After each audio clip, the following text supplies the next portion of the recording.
Before we jump into today's video, just know that this Thursday, as every Thursday until the 31st, there is going to be an MLB The Show 22 feature premiere stream at 3 p.m. Eastern, 6 p.m. Western, and that's going to discuss gameplay updates revolving around hitting, pitching, and fielding. And they're also going to reveal that legend that they went ahead and put out a preview with or for earlier this week.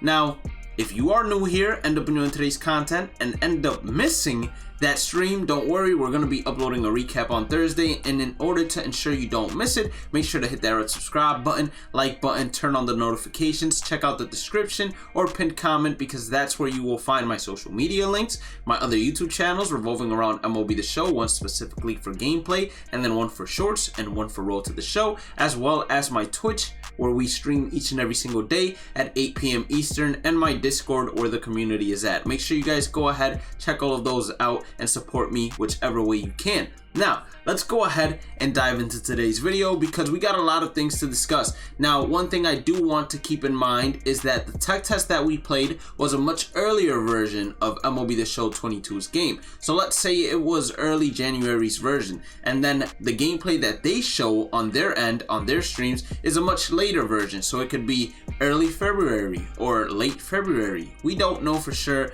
but we're gonna go ahead and discuss it regardless. So the hitting difficulty, pitching difficulty that I'd assume is in most of these games is going to be all-star difficulty. We start off with Kike Hernandez. He has 50 contact versus right, 60 power versus right. In new Ship It, that has changed geolocation, so it doesn't have as high elevation. He gets an outside fastball on the outside corner. He goes ahead and hits an early shot off the wall, so it seems that early hits are still going to be in the game without a problem. And then we have Mookie Betts facing Chris Sale, 72 contact, very late swing. PCI was nowhere near the baseball, and he's still able to go ahead and foul that pitch off. Obviously, that is not something you want to see. If the PCI inner is nowhere near the baseball, you don't want the player to go ahead and make contact. This is a better example. Trey Turner, despite him having 115 contact versus left, nowhere near the ball, and he goes and ends up swinging and missing. Something that I noticed from the tech test that I'd like to point out right here is that check swings aren't called as often as they were in MLB The Show 21, and I think that would be a great improvement. Not because I want everybody check swinging every other day, but because of the simple fact that even if you lightly pressed X, the check swing would be called 85% of the time, even if manually you didn't actually check swing, or you didn't actually go all the way for it to be called a strike. Here, another prime example of swings and misses.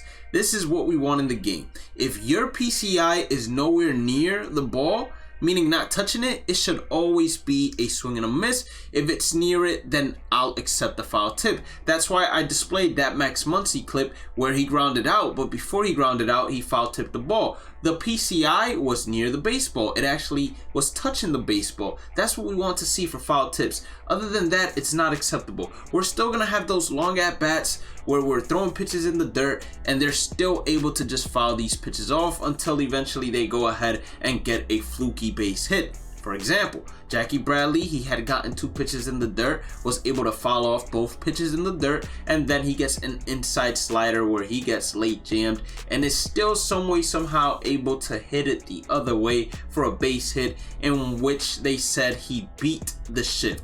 We get Kike Hernandez. He gets an outside slider. He has an early swing on it. Keep in mind, it's 50 contact, 60 power, all-star difficulty. He's able to hit a shot in the gap in between center and right on an early swing. Now, we can't see the PCI placement, of course, because that is the CPU hitting, and it doesn't present that to us. But this is in Diamond Dynasty, in which I would assume is all-star difficulty as well. Austin Meadows, he gets a base hit line drive past the diving shortstop. Austin Meadows has 70 contact, 81 power. That's 101 miles per hour. That's pretty good for the early side of good. Now, Nicky Lopez, this cuts out, but perfect swing with a guy that has little power versus right. He hit that at 105 miles per hour. So that leads me to believe, even though it'll still be RNG based, that exit velocity has been boosted a little bit. We have Byron Buxton hitting an 111 miles per hour home run, and the wind was 8 miles per hour towards him. So that leads me to believe once again that exit velocities have been boosted. Akil Baddoo, late base hit the other way, line drive still of course, wind blowing towards him, and that's going to be late hit at 101 miles per hour. So those are only positives that I see in terms of exit velocity. Kirk Gibson, this seems to be offline at probably a super easy difficulty. He hits that no doubt home run, probably a moment to be honest, and he goes ahead and hits that at 120 miles per hour. So that leads me to believe that exit velocities have been boosted, which is great in my opinion, but it's also bad because that means early and late hits will be more impactful because you might be seeing a lot more early and late home runs. Despite it happening in real life, it's just something that a lot of players don't want to see in the game, but I think it's acceptable. It's not something that I'm gonna go ahead and basically not want to play the game anymore because of. And then we have Avisail Garcia.